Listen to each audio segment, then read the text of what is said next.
This is the fiscal year 25 Gaming Mitigation Fund information session.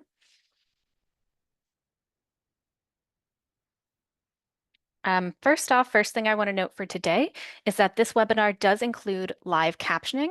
So I want to give a welcome to Patty Parker, who will be doing the captioning for today's event. If you would like to follow the captions on this presentation, you can click on the closed caption icon at the bottom of the Zoom screen. If you would like to follow the captions in a separate device or new window, you can follow the link that my colleague has pasted in the chat, and that's also displayed on the slide, or you can scan the QR code on the bottom of this slide. And if you need help accessing the captioning, please type a message in the Q&A or the chat so that our team can assist you.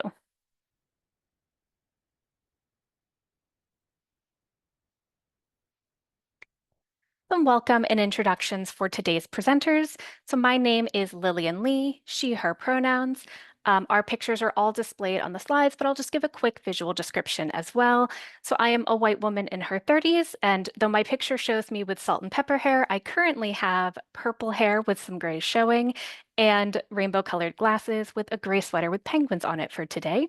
And I'm joined today by my colleagues, Sarah Glidden and Lindiana Flores, who will be helping out with some of those Q&A moderations and also putting in useful links in the chat throughout the webinar.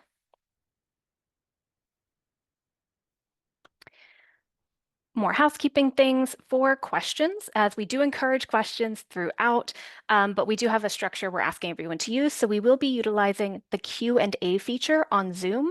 So at the bottom of your Zoom screen, you should see a Q&A button that will allow you to type in your questions there.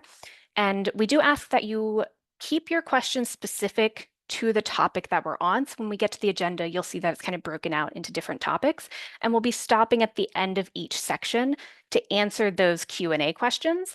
And then at the end, there will be a larger question section where we will give participants a chance to both vocalize their questions by raising their Zoom hand, as well as continuing to utilize that Q&A feature. And just a general note that this presentation is meant as a supplement to the guidelines and not a replacement of the guidelines. So we do still encourage you to fully read through our guidelines and FAQs as well.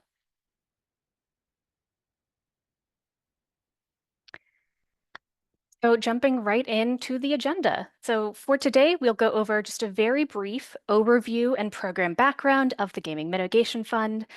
Then we will go through the eligibility, different eligibility criteria, including eligible organization types, what it means to be a performing arts center, and how we define what it means to present touring entities. We'll also take a look at the funding factors and application components. We'll do a brief application walkthrough. We'll go over the process and timeline, and then we'll hold that space at the end for questions.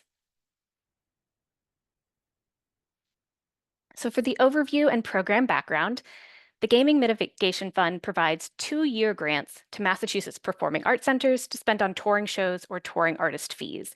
I do want to note here that we, for this year, are providing 2-year grants. This is a change from previous years where it has been a 1-year grant. We'll address more about what that change means and the details of that when we get to the process and timeline section. Then just in general, this is a program that's actually established in the Commonwealth's by the Commonwealth legislature, through the Casino Gaming Law, MGL Section 59, Chapter 23K. My colleague will paste a link to that if you wanted to check out the actual language of the law at any point. And the purpose of the program is really that it's hoping to mitigate the threat of casinos to the sustainability of nonprofit and municipal performing arts centers in Massachusetts. So just kind of hoping to offset some of the competition and burden that casinos have brought in to the performing arts presenting sector in the state. All right, so we'll pause here if there are any general questions about the structure or the program itself thus far, Sarah.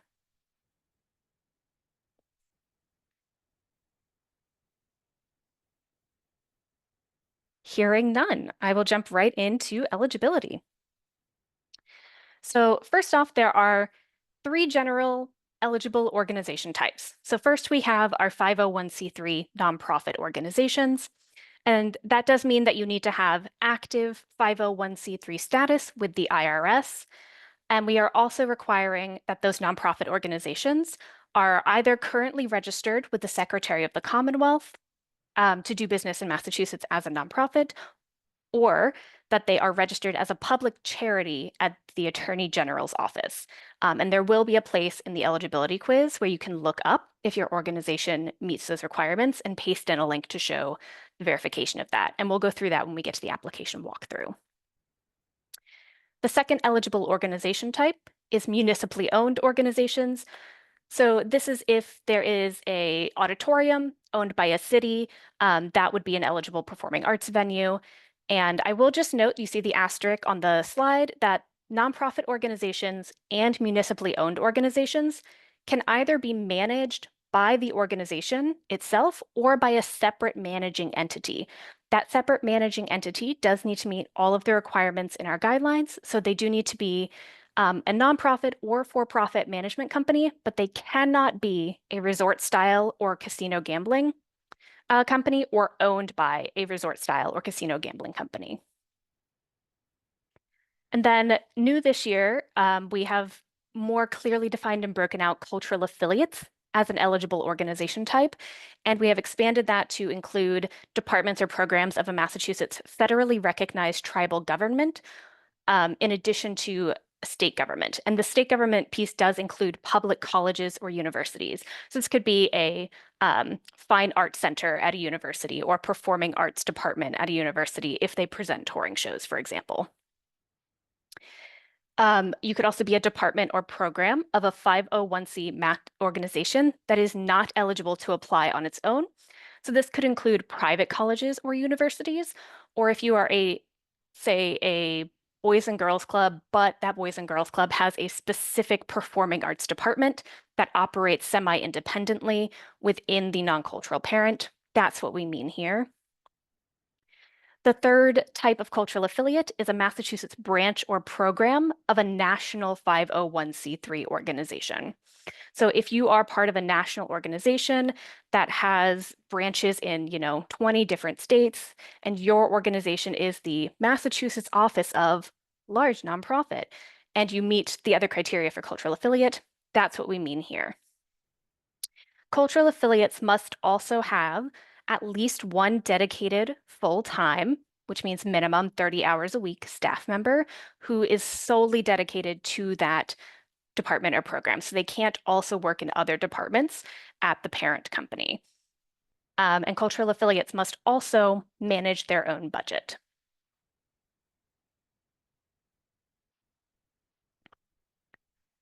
So for Performing Arts Center, we have defined a performing arts center as an organization that commits 50% or more of their operating expenses to the performing arts. And I do just want to note that you do not need to have a physical venue to be considered a performing arts center. You just need to have your organization spending 50% or more of your operating expenses on the performing arts. And multidisciplinary organizations are absolutely encouraged to apply. They will have to provide a budget to show that they meet that 50% mark, though, if 100% of their expenses aren't towards the performing arts. And we'll get into that a little bit more later on as well. The final eligibility criteria that organizations need to meet is they need to present touring entities. And I will say this is perhaps the criterion that has changed the most from previous years. So I do just want to go over this in a little bit more detail. So there are two pathways and two kind of types of touring entities that an organization can present that we would consider eligible for this grant. So the first one is presented touring entities. These are shows or artists that have independent performing arts work that is generated or produced by that touring entity, which they then make available to be booked or presented for live performances. Some examples of this would be if your organization brings in bands to perform, or tribute bands, or a touring theatrical production. They could bring in comedians or drag artists or DJs. So these are all entities that have created or produced their own set of work that they then tour around to different venues. And so your organization would need to present those kinds of touring entities to fit into that first category. The second category, headliners in a produced work, is defined as artists that are featured in a work produced by the organization itself, so the applicant organization, that have name recognition used as a marketing tool. And some examples of what we mean by this are you could have a special guest soloist in a concert that your organization is producing, or an orchestra performance if you have a special guest soloist or violinist come in for your performance there. If you have a featured artist in a play that your organization is producing, say you brought in Nathan Lane or Audra McDonald to headline your play that you're doing, that would fall under headliners in a produced work for this grant. And both of these have separate definitions, and they also have separate criteria that are required in the application itself. So for those presented touring entities, applicants must provide the two following credentials, and we are asking again for links in the application, which we'll go over later in the walkthrough.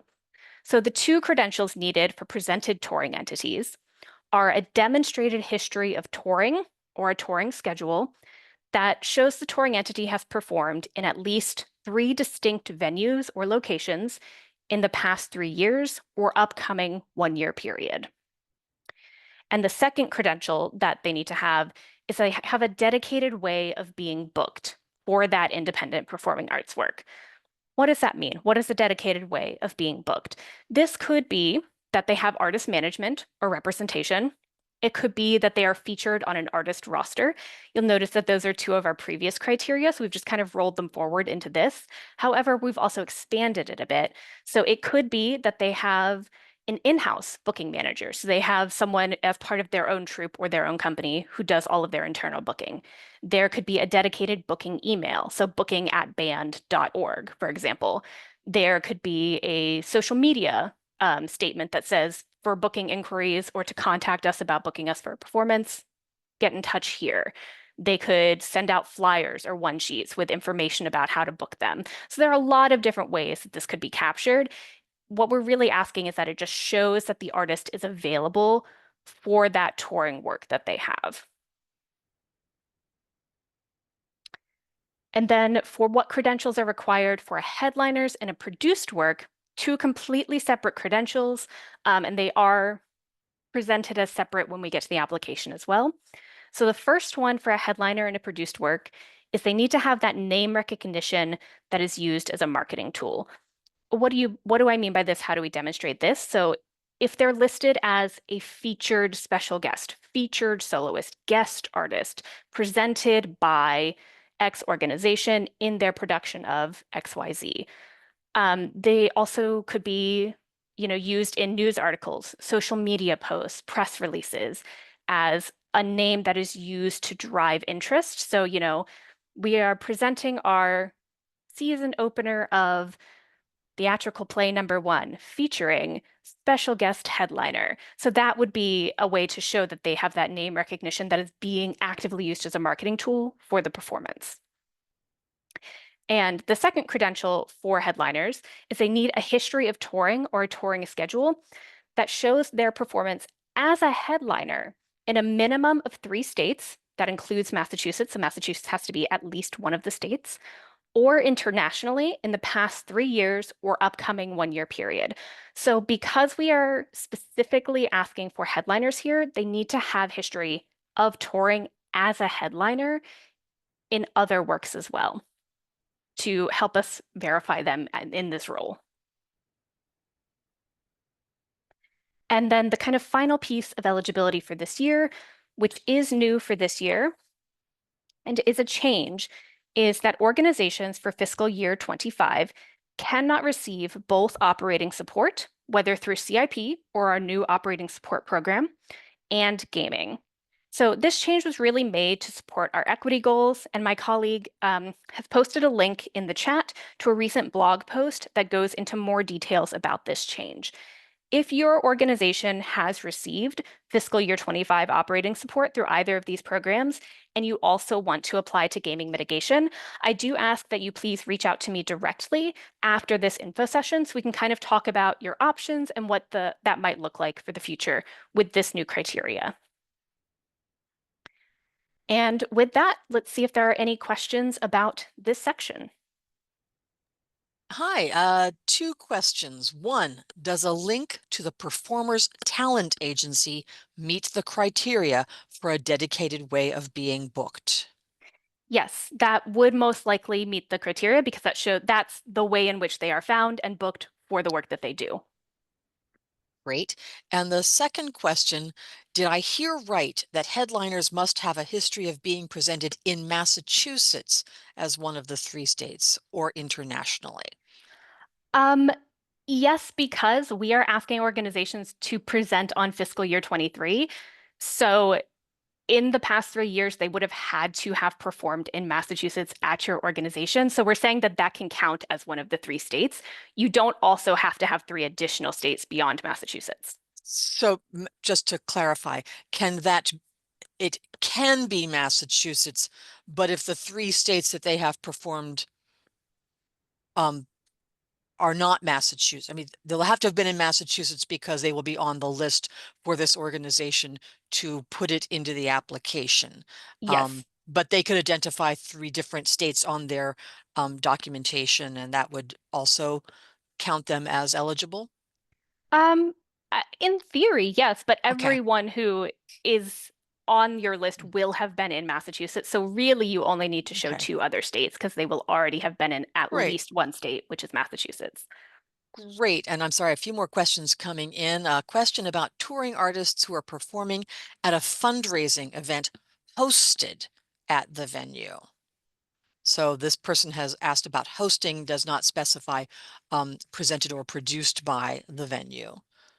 Touring artists performing at a fundraising event hosted by the venue.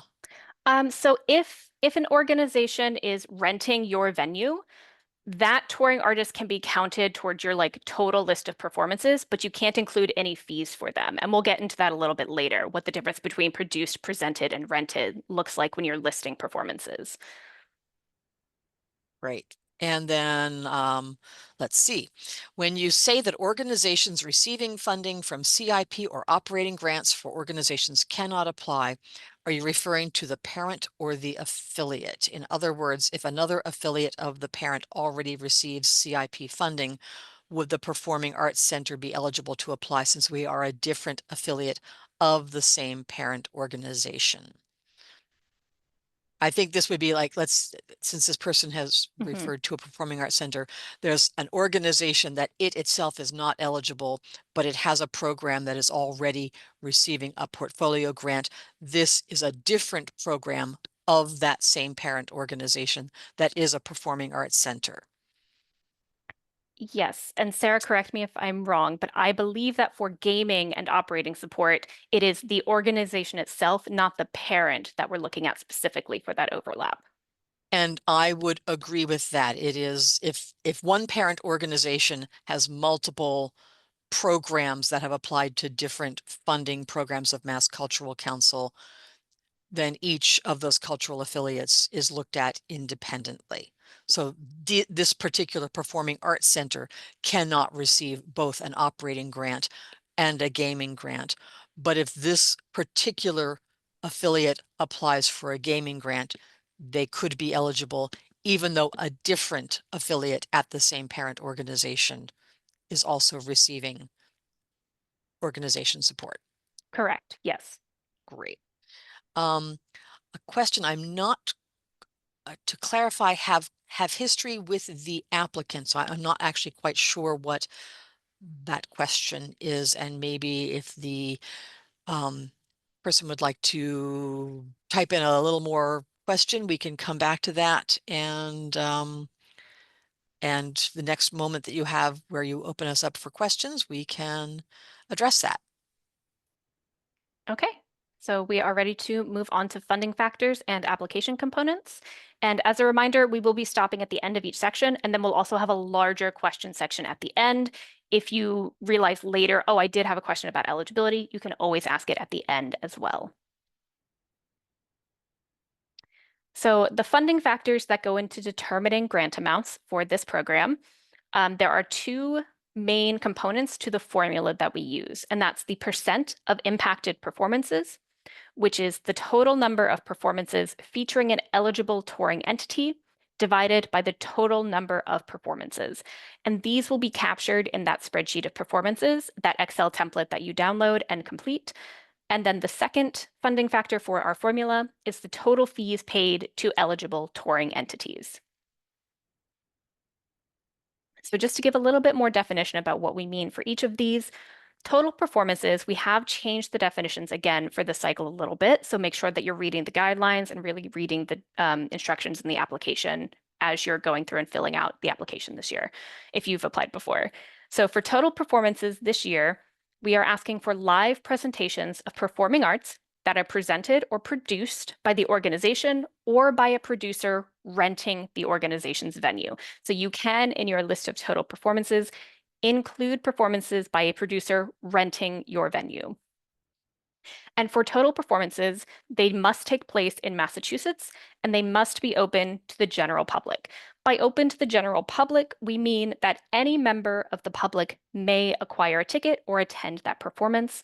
So things that would not count is if it's only open for K to 12 audiences, so like closed education performances, something that's only available to university students or other limited audiences, that would not be considered open to the general public. So if your organization, for instance, has a fundraiser or a gala, and anyone from the general public can purchase a ticket for that, that would still count towards your list of total performances. However, if it were a fundraising event that were exclusive or members only, that could not be counted here.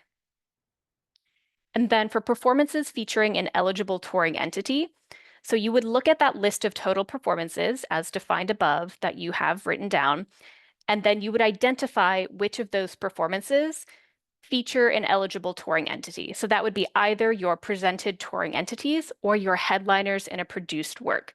And links must be provided to show those credentials. For operating and financial information, another change from previous years is that for the fiscal 25 grant, we are asking for an organization's fiscal year 23 for all of their expenses, for fees paid to touring entities, and for performances. So for everything on the application, we are asking about your organization's fiscal year 23. For some organizations, this will line up with calendar year 23, and for others, it may be different. And we'll go over when we do the application walkthrough how we're capturing all of these elements as well. But just a reminder that multidisciplinary organizations will need to provide a budget showing that they meet that 50% or more mark for their operating expenses dedicated to the performing arts. And then the fees paid to touring entities, which is that other funding formula piece, the following four things are the only cash expenses that should be included in that total fees paid. So payments made directly to the touring entity from your organization, payments made directly from your organization to a third-party booking organization. So let's say that you contract out for all of your booking and you hire a third-party booking agent or a third-party booking entity to do the actual booking work for you. You can include fees paid directly to that third-party booking entity for this year's grant. Then you can also include housing costs for the touring entity for in-person performances only, and travel costs for the touring entity for in-person performances only. And this does bring up another piece that, yes, you can include virtual performances in your total performances and performances featuring an eligible touring entity list. They just have to take place at a specific date and time, whether that be live streamed or pre-recorded, but then presented as an event at a specific date and time. All right, any questions on that section before we move into the application walkthrough? A couple of questions and let's see. An organization with a short fiscal year. They changed their fiscal year dates. So as a result, the FY23 was a short year. Does that mean they only report on those specific 8 months? For organizations with a short fiscal year, we are asking that you instead move to your most recently completed full 12-month fiscal year. So Okay. that would most likely be the previous year. Okay. And I think that that question will tie into the next question, which is that previously applicants had applied based on their calendar year, and now we've switched to the fiscal year. Fiscal 23 would likely include performances from calendar 2022, Mhm. for which in theory they have already received gaming mitigation funds. So is that an appropriate understanding? Is that a concern? Yeah, so it will include performances you've reported on previously for some organizations, but the funds themselves can be used either retroactively or applied to future performances. So there's not really an overlap in use of funds because we haven't asked you for a detailed breakdown of which funds went to which performances. We just, in general, organizations who apply have a certain amount of fees they pay. Our grants almost never cover 100% of those fees, so we don't consider the funds overlapping, even if the performance is listed overlap. Great. And sorry, two more. A lively chat section today. Are the total expenses based on the taxes or audited financial statements? So your total operating expenses should be whatever your final number is for fiscal 23. We don't necessarily require it to be your final audited pulled from your 990 because we know not everyone may have that 990 for their fiscal 23 as of yet, but it is whatever that final total expenses number is for fiscal year 23. Okay. And then we have a question about a non-commercial radio station that also has an in-person venue. Um, 90% of our budget is for broadcasting expenses. Do broadcasts count as performing arts? And it seems like broadcasting is maybe being identified differently from virtual performances. I would say contact me afterwards, Okay, and we could look at your specific organization's case. great. Okay, thank you so much. That's it for now. Great, so I will jump over to the application walkthrough. Give me just one moment to pull that up.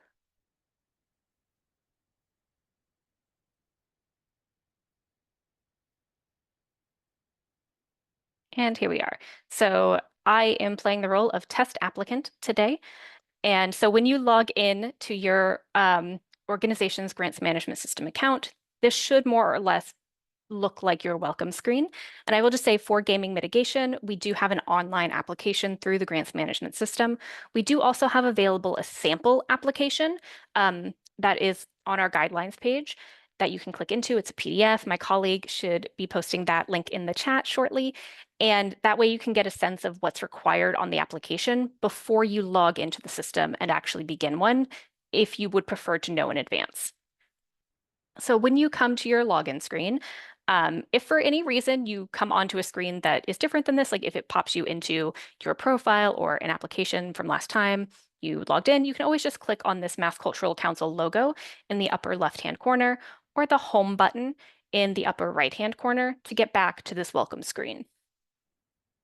And from here, you can click on Current Opportunities.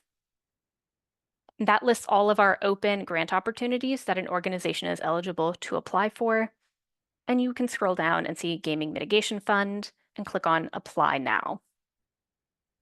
And again, so it starts off with an eligibility quiz, and we've changed our eligibility quiz slightly from last year. So if you have done it before, it will look a little bit different, but you should still be able to get through. If you were one of the eligible types in previous years, you should still be an eligible type in this year. The quiz just looks a little different. So we start out by asking, is your organization a semi-independent program, department, or branch of one of the following? This is directly asking if your organization is a cultural affiliate. So we mentioned that as one of the eligible types. And you can see it has the federally recognized tribal government, state government, national 501c3, or department of a larger non-cultural parent as your options. If you select yes, if your organization is a cultural affiliate, you'll also need to answer questions about, do you manage your own budget? And do you have at least one full-time staff? So those additional questions we mentioned earlier. If your organization is not a cultural affiliate. And I will just note that it does say click on Save Draft before beginning. That was my fault for not doing that. That is also a new feature for this year. So you will want to click on Save Draft before beginning so that you can get back to this as well. So if you put no, you are not a cultural affiliate, the next question it will ask is, are you a nonprofit with active 501c3 status with the IRS? If that is your organization, you'll be asked to verify that you do have that active 501c3 status, which you should have. You'll also be asked to input your tax identification number. And then I mentioned earlier that we're also asking this year for organizations to either be registered in the SOC, Secretary of the Commonwealth, or as a public charity with the Attorney General's office. So if you're registered with the Secretary of the Commonwealth as a nonprofit in the state of Massachusetts, or as a foreign corporation that is registered to do business in the state of Massachusetts, you would select yes, and you would click on this. It then asks you to show your listing from the Secretary of the Commonwealth's website to verify that. So you would just go here and you would type in your business name and it would search corporations. Yours would, of course, come with an actual result. You would click into that result and then paste the URL in this space. If you are not listed in the Secretary of the Commonwealth, then your organization does need to be listed with the Attorney General's Public Charities Filing website. So you would select yes here. And again, you would go to their, well, let's see what happens. Great. There seems to be a bit of a block in that. So I will check with our grants team to make sure that that link works. But in theory, you would click on the link to the Attorney General's Public Filing Charities website, and you would do the same thing. You would search for your specific organization, get that URL from the results, and then copy and paste that URL here. For our purposes, we are going to go back and see what happens if we say we are not a nonprofit organization. So this, if you are not a cultural affiliate and you're not a nonprofit organization, the only other eligible organization type is a Massachusetts municipally owned organization. So if you are a Massachusetts municipally owned organization, you would select yes here. And then again, organizations must commit 50% or more of their operating expenses. This is how we define whether or not you are a performing arts center. And then does your organization present touring entities? That is, again, a requirement for eligibility. So I recommend hitting Save Draft again before hitting Check Eligibility. I just recommend hitting Save Draft as often as you possibly can. And you'll see you have successfully completed the eligibility quiz. And important to note here that your application isn't created yet. Once you get to this point, you have to hit the Proceed button for your draft application to be created. And then just some general navigation things with the application portal here for our grants management system. You can see this on the left-hand side. It's kind of a gray-brown, will look different, slightly different colors on different screens, that it has a main section. That's where the application itself lives. And you'll also see a notes section. This is where you can write a note to your program staff, which is in this case me, and you can save that and I will see it and respond to your note as soon as I'm able. You can also at any time click on this teal application summary button, and that will generate a PDF of the application as it currently stands. So right now we haven't really entered in any information, so it would be a blank PDF. But once you have entered in your information for all of the questions, if you wanted to share it with other members at your organization in a PDF form, you would need to hit Save Draft and then Application Summary. The application summary will pull whatever the most recently saved version of the application is.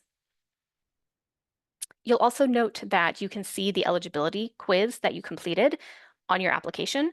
That has not always been eligible in past years, so there's really nothing to do. It just shows you what your answers are in one location, but there are no questions additionally to answer once you have completed the quiz here.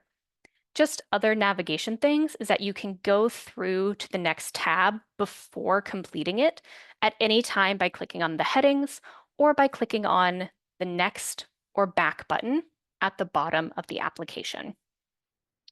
And so you'll see the applicant information just has the general, here's the primary contact, here's who we are. If you have a parent organization, so cultural affiliates will see a parent organization here. So that's just the general information pulled from your applicant organization profile, which you can go in and edit by going to that home screen, going to organization profile. You can edit most of your information here. And if there are fields that you can't edit and need to update, you can always contact your program staff via email or by phone, or again through that notes section in the application. And then to get back to the draft application, you would again click this logo or this home button, scroll down to the application section, you'll see in progress, and then you'll see your gaming mitigation fund draft application in progress. I will note that if you go back to the eligibility quiz, each time you do that eligibility quiz and click proceed, a new application is generated. So I would check that applications in progress section first if you are looking for the application you have already started before going back to that eligibility quiz. The contract information section, this is where we ask for your contract authorized signatory and officer, which is required in order for us to do the state's online contracting process. You can just follow the instructions in here. And if you have any questions about who this should be or what this looks like, you can go to the grant contract process page or FAQs for more information on this section. And then organization operating support is really the first place where we have those funding factors and application components be reflected directly from the guidelines. So this is the gaming mitigation specific portion, beginning of the specific portion of the application. And so you see, does the Performing Arts Center have a separate managing entity? And that's again for nonprofits and municipally owned organizations. They absolutely can. If you do, there are some additional questions you'll need to answer. You will need a valid contract, lease, or deed articulating the management's responsibility. And it will need to be for the grant contract period. So the period of our organization's fiscal year, which is July 1, 2023 to June 30th, 2024. So there just needs to be an active contract with that separate managing entity. And it doesn't have to be for that entire period. It just has to be active now and then like showing that it exists when we give you the funds. Then your fiscal year 2023 start date, note that it does say in the following questions, when it asks for fiscal 2023, please answer with the information for your organization's fiscal year 23. And again, if this is not a 12-month fiscal year, please reach out to me and we can help you figure out the best way to move forward from there. And then again, total cash operating expenses. We do still ask that you select all the performing arts disciplines, and you could select as many or as few as apply to your organization. And then here we have, please select the statement that best describes the applicant organization. This is where we capture whether or not your organization is multidisciplinary. And as we mentioned, multidisciplinary organizations will have a couple of additional questions and will need to provide that budget to show they're meeting our definition of a performing arts center. So for right now, we're just going to say no. And then these grant components. So these are where we get into the two funding formula factors, the percent of performances impacted and the total fees paid to touring entities. And again, this is from, this says calendar year 2023. It should be from your organization's fiscal year 2023. Again, I will reach out to our grants team and have that corrected, but please note it is for your organization's fiscal year 23. And again, for the total number of all performances, it goes over again what that definition looks like, and it can be presented or produced by the organization or presented by a producer renting the organization's venue. And you'll note we've added instructions about which part of the spreadsheet of performances this should be pulled from. And we'll go over some examples of what that looks like later. And then again, for the total number of performances, The total number of performances should always be less than or equal to your total number of performances because you're looking at this list and identifying which of the performances on this list have an eligible touring entity. And then from there, the total fees paid to eligible entities. So that's looking at everyone who has been identified as an eligible touring entity. What were the fees paid to them for the performances? And so for the list of performances, this is that Excel spreadsheet that you'll get into that you will list everything on. And so you will download that, and I'm just going to share an example of what that looks like. So we've changed the spreadsheet a little bit for this year. When you download this template, these will be blank. These examples will not be here, but this is just to give you an example of what it looks like for this year. We've added a few additional columns and some additional clarifying instructions. So first off, you can see row 1 has some instructions. So columns A through H, so that's event date to featuring touring entity, should be completed for any and all performances and events listed in this sheet. When you get over here, columns I through N should only be completed for events with a yes in column H. So only for events featuring a touring entity. Obviously, if there's no touring entity, you don't need to provide credentials for that show. So just to give an idea, an example of how to fill this out, you'll have your event date. And if there is more than one performance, if it takes place over a range, so it's, a weekend festival or it's a theatrical production, for example, you would just put the range of dates in event date, and you would just put varies in event time. The event name would go here, and the number of performances. So again, if it's a one-time event at one specific time, that's one performance. If it takes place over multiple dates or multiple times, you would list the total number of performances. And then just to go back to the application for a second, when we ask for what is your total number of performances, you'll see in the application it says this should be the sum of column D. So you see here the sum of this column is 35 because there are 35 total performances listed, even though there are only 5 events. So we are asking for the sum of performances, not the number of events. And so you'll see here, all of them take place in Massachusetts. If the performance does not take place in Massachusetts, it should not be included in this list and should not be counted towards your totals. So we just have this here to remind people of those. And these should be yes for every performance you have in the sheet. If either of these is no, it should not be included in this spreadsheet. And then this is also a new field for this year. We're asking if the event is presented or produced by your organization or presented by an organization renting your facility. And so this is actually a drop-down menu, and you'll be able to select if it is presented by the applicant, produced by the applicant, or presented by a rental.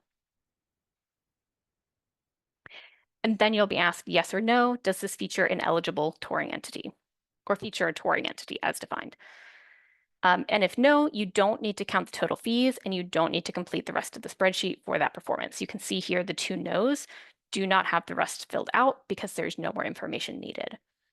For those that do have a yes in them, we have one example of presented by the applicant, one example of a produced work, and one example of something presented by a rental organization. All 3 of these do still need to have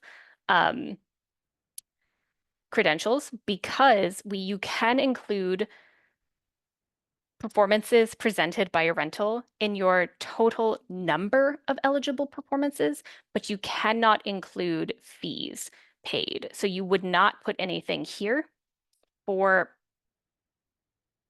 performances by someone renting your venue, but you can include them in your totals, in your number of performances. And so for this one, because it is presented by an applicant, for the credentials, we've changed how we're asking applicants to list them. So again, this is a drop-down menu. And you can see because there are 2 required for presented and 2 required for produced, if it is a presented performance, you would select presented and presented. So you would need both of these. You can't have presented touring history and presented touring history. You need to have presented touring history for one and presented dedicated booking method for two. Or it can be, presented dedicated for one and presented touring for two, but it has to be both. You can't have the same one for each. And then same thing with produced. You would need to have headliner listing and headliner touring history. You could not have a presented credential here because it is a produced work. Therefore, it must have a produced credential. And then presented by rental is again the same presented credentials you would do if it was presented by your organization. So the credentials don't change whether it's presented by the applicant or by a rental. It's still a presented touring entity. And then you would include the URL here. And again, this column is optional. This is to help you keep track of it if you find it useful. And whatever number you enter here, it will not show up. So we won't see the individual amount you're paying each artist, but this field will update so that if you wanted to keep track of it in the sheet, you could then copy this number over to the application and you can see the total will display in the next cell and will need to be entered directly into the application. But you don't have to do this. This is an optional column if you find it a useful tool. All right. So I am going to jump back over to the application itself. And again, you can see here we included more specifics for how directly these fields relate to that Excel sheet. So this number for total number of all performances should match the sum of column D in that spreadsheet we're asking you to fill out. And the total number of performances by eligible touring entities should match the sum of column D that also have yes in column H. So anyone who you've identified as yes, they are a touring entity, and we've provided credentials, you would just take the sum of all of those, and that would be what is here. And total fees paid to eligible entities, again, if you have completed the fees in the spreadsheet, which is optional, you could just copy and paste the total from the spreadsheet to here. You could also just independently add up all of your fees and include that number here. And then the final component is, oh, I will say you do need to, once you've completed the Excel sheet, upload it here. And again, just hit Save Draft anytime you have filled out a field. The final thing is the acknowledgement, just saying that you acknowledge everything here is correct to the best of your knowledge. You've included everything we've asked you to include. You would hit agree, and then you would hit submit. And the nice thing about the system is that if you try to hit submit before you have answered a required question, it will tell you exactly which ones are still needed, and it will, if you click on it, it will take you directly to the question you haven't answered. So that's just kind of a nice checks and balances if you're unsure if you filled everything out. All right, and I will jump back to the PowerPoint presentation and see if there are any questions on that application walkthrough section. Oh my, we have questions. So I'm going to hold off on a couple of these that are actually about other topics that I think you might be addressing at some point. So first of all, it looks like you've eliminated the artist roster credential. Correct. Question mark. That the artist roster, if they are on an artist roster, that can be used to show that they have a dedicated way of being booked. But now that is one potential. It is not a solid requirement. Great. So in fact, we sort of broadened the things that can fit that requirement. Exactly. Yes. Great. And this is a related question.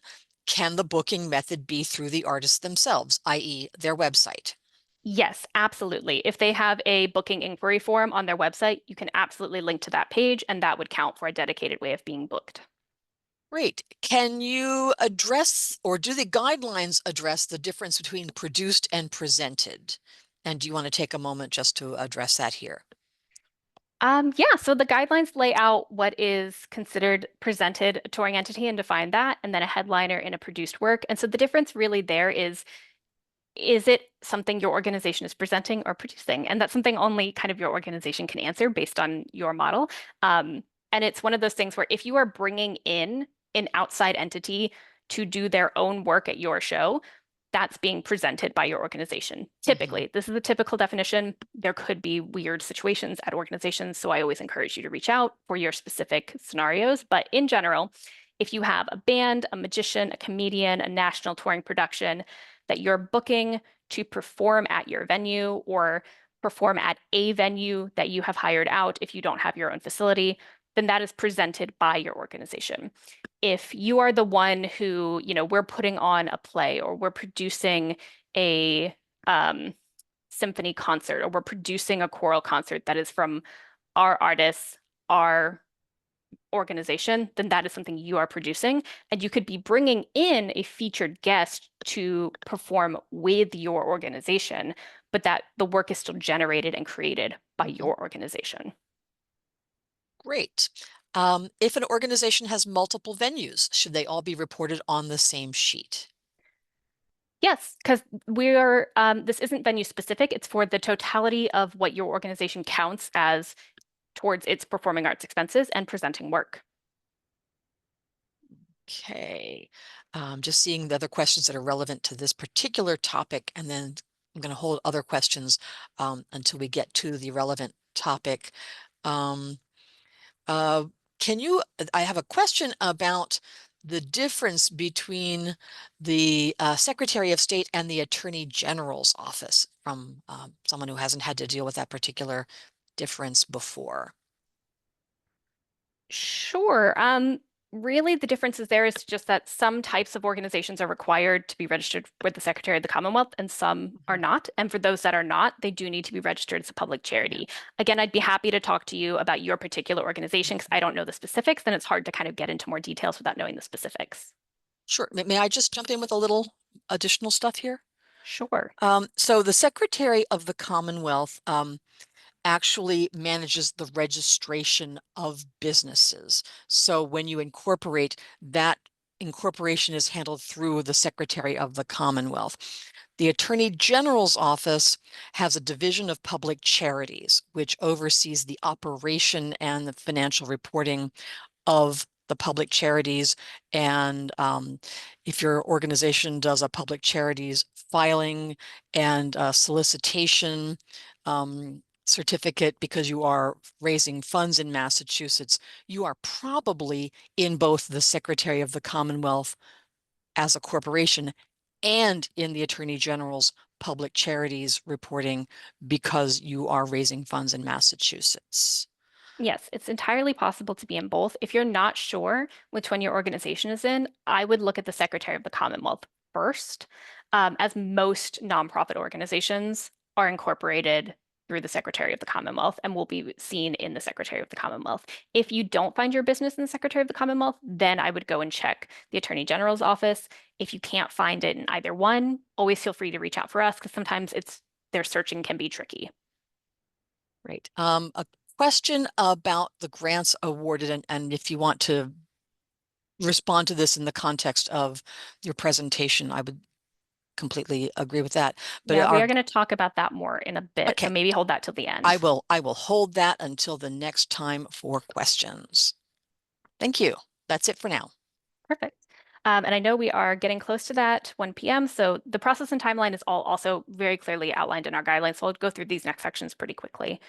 Um, the application review process hasn't really changed in past years. We'll confirm that an organization who has applied is eligible. If they're not eligible, they won't be considered for funding. If they are eligible, we'll then review to make sure all the information is correct in the application. And applicants will be given a chance to make corrections if needed and be given a deadline to submit those corrections. If they don't submit by the deadline, they again will not be moved forward for consideration. But any applications without issue and that have been corrected by that deadline will be moved into formula consideration. Formula and grant amounts. Again, grant amounts are determined by, as always, the amount of funds we have available. I will say that the amount of funds we have for this program is relatively level with the previous year of funding, so that hasn't changed too much.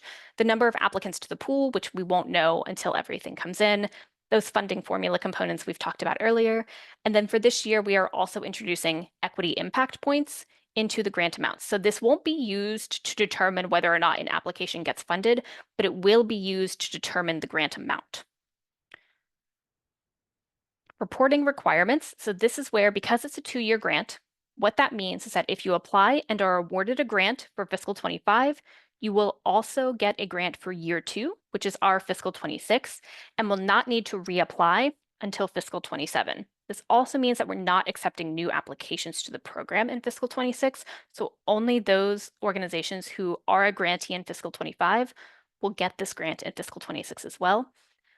There will be an annual report to complete after year 1, where we'll need an updated list of performances and updated expenses so we can rerun the formula. So it will not be the same grant amount necessarily in year 1 and year 2. The formula will be rerun with all of those funding factors. So your amount may change in year 2 slightly depending on all of the factors previously mentioned.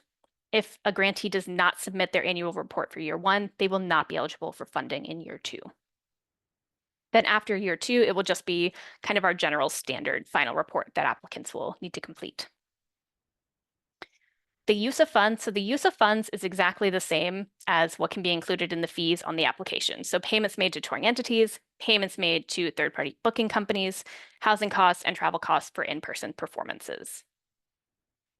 And then our timeline here. So the application is open now. If you need to request accommodations or translation services, we suggest December 19th because typically we suggest having about 2 weeks between the request and the deadline. That's not a hard deadline. If you have to request it after that, that's absolutely fine. We cannot guarantee services if it's like the day before the application, just because some of them do take time, but we will absolutely work with you as much as we can and have a great staff to help with any of those questions. The deadline itself is January 9th at 11:59 p.m. Applicants will be notified in February. And then the final report for year 1 will be due next November. So in lieu of an application next November, you'll be doing a final report. And then the year 2 kind of timeline is that you'll be notified in January, February, again, of the award amount. And this will be a June final report for year 2 because there will be an application opening that November. All right, final questions.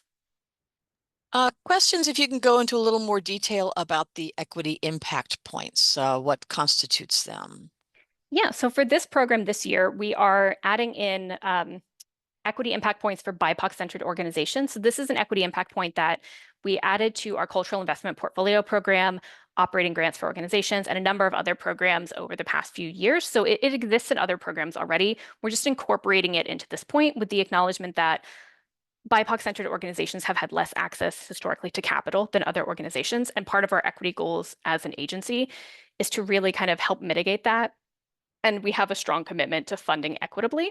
So this just helps us towards those goals. And organizations, we determine if they're BIPOC-centered or not by self-determination. So there is an application through our grants management system that any organization can fill out to self-identify as a BIPOC-centered organization. And there are, in that application and on our website, definitions of what that means.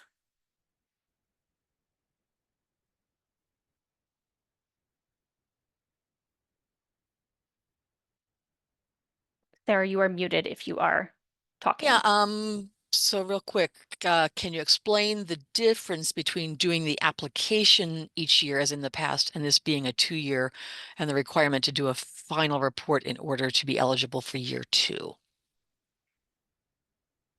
We haven't actually written what the final report looks like, so I can't give you full details on what that will be. We will need to see those funding formula components. The only thing I can tell you is that it's really going to be focused on just those funding formula components. If you're, for instance, if you're a multidisciplinary organization, you won't need to provide us with a budget again because you've already proven that you're performing our centers. So things like that are require a little bit more verification. So like you won't need to do an eligibility quiz. You won't need to give us your EIN. You won't need to give us your SOC link, all those things, because we've already verified that for your organization. So it will just be those funding formula components. We haven't finalized what that actually looks like in practice yet. Right. I have an organization that, and I don't know if you want to defer specific questions to an organization, to an individual consulting with them. That's perfectly reasonable. But if an organization presents touring artists and headliners, but also has performances put on by student groups, youth orchestras, big bands, other ensembles, do those student performances count towards their expenses in performing arts? Also, do performances that are presented at no charge count towards overall performing arts expenses? Yes, they would absolutely count towards overall performing arts expenses and also on your list of total performances, because the total performances is just live presentations of the performing arts for a general audience that takes place in Massachusetts. So that could absolutely be student groups if you're in arts education and your, eighth grade youth orchestra does a live show at the end of every year that's open to the general public. That can be counted in your total performances. It probably isn't going to have an eligible touring entity, so it probably won't be counted in that one, but who knows? Okay, two more questions as of right now. One, for BIPOC Center, the self-identification form, can affiliates complete their own, or does it only apply to the parent? So for this, that does apply to the parent organization. Okay. And then, as of right now, the final question, if can you give any more guidance about the average size of the grant and how many grants will be awarded? Unfortunately, I really don't have that information until we know what the applicant pool looks like. Right. You can look at past funding lists to get an idea. You'll see that the maximum and minimums have changed year to year, but that can give you a general idea. The maximum and minimums may change again this year. I really won't know until we see what that applicant pool looks like. Great. Hey, thank you so much. I do not have any open questions. All right. Well, thank you all so much for joining. I know my colleague Lindiana has pasted kind of this contact information in the chat.